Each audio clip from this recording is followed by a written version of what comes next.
जय मिथिला, जय मैथिली, जय माँ जानकी। हम मोहर झा अहाँ सबके एकटा सोहर सुनबै छी, जकर कि तर्ज एम्हरका सोहरसँ किछु अलग छै। बालक हम देखला अद्भुत लेखला बालक हम देखला अद्भुत लेखला ए जी मेरी लालना देखैता सुंदर गात की बात पकाठो साल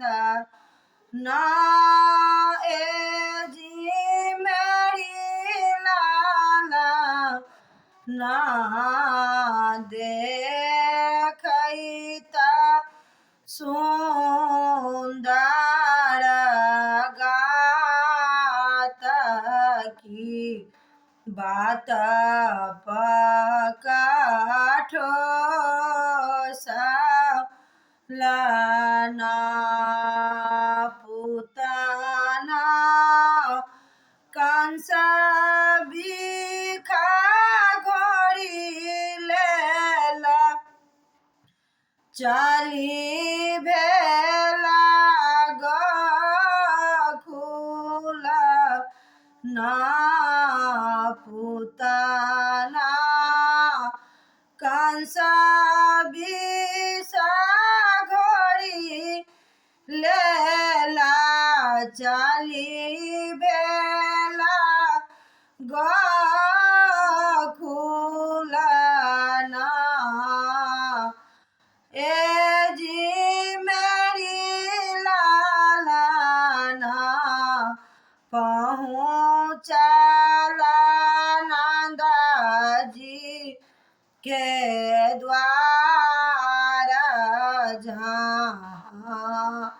हरि शोभत ना ए जी मेरी लाला ना पहुँचला नंदा जी के द्वार जहाँ हरि शोभत ना मन माना जसोदा डेरा एली मन छगुना एली ना ए जी मेरी लालना पुतना के देलानी गो कोड़ा की मोरा पुत्र सुंदर ना जसोदा मन छगुना एली और डेरा एली ना ए जी मेरी लालना पुतना के देलानी कोड़ा की मोरा पुत्र सुंदर ना पुतना मन हर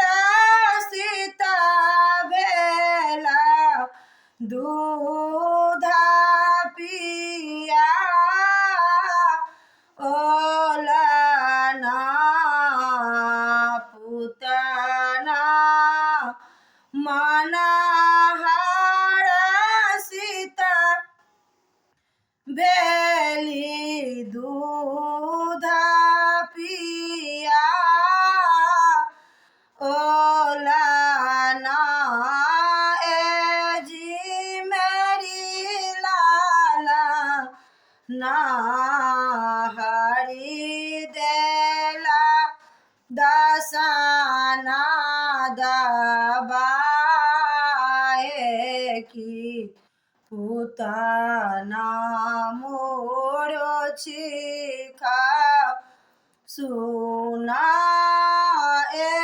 जी मेरी लाला ना हरि देला दसाना दबाए की पुतना मोरो छी खासुना राही दासा सोहर गाओला गाबी का सुना ओला ना जी मेरी लाला ना पुताना के देलानी बाई कुंठा पा रामा पदा पाओला ना जी मेरी लाला ना पुताना के देलानी बकुंठा परमा पदा